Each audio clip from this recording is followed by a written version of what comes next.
Chapter 8. Obey and you will procreate like lemmings. Remember the 40 years of torture in the desert? Forget the 400 as slaves. It was all a test to see if you would still obey after I killed everyone that didn't. Lord, God, you are one fucked up motherfucker, raper. Who said that? I made you hunger then gave you only manna. 40 years. Boring. Man don't live by bread alone. The Lord can make a law that says man lived by manna alone. But did your clothes wear out, or your feet? I treat you like my own sons, or like someone would if they were raving mad. For we are going to a new land with wheat and barley, vines, figs and pomegranates, olive trees and honey. Loads of food prepared by the 10 million people that must die.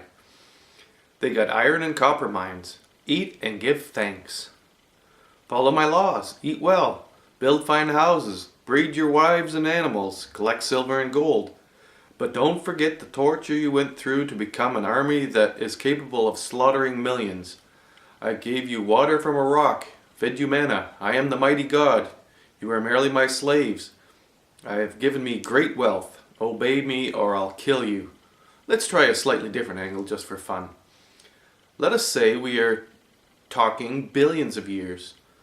That from the fire came mineral and from the mineral came water.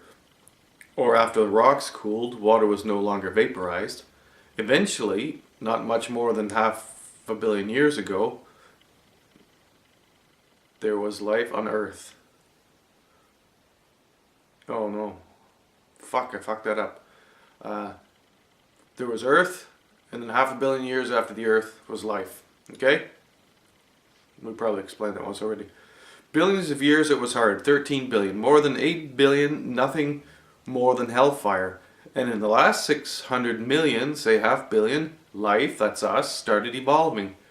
And it was still very hard, but it was already a long way from hellfire. The Earth was covered in plants and animals. A hot planet after a long ice age. And dinosaurs of great size ruled with no great minds. Not all were stupid, mind you, but it took a few more millions of years before any signs of the gods came about. And that time is now. The last 1.5 million years. And we are them. And if you understand that God, the one God, is fire, perhaps this is the story behind the story. Okay, a lot of people try to make the Bible make sense. And you might be able to get at it a little bit in the Torah.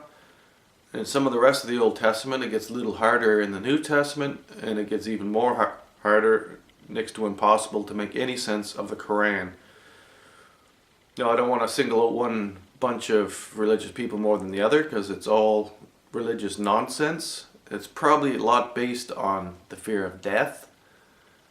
And part of that comes from only a half knowledge of what life and death is. And I don't think we're going to get into that today, but I think we will mention that it was the Jesus story that told us that it wasn't just that we were dying, we were also being born again. Now this suggests reincarnation, and reincarnation is probably just as religious as any other religion, but it does have some parallels with evolution, and it might be brother and sister, or it might even be the same thing. But let's set that aside and get on with the next chapter.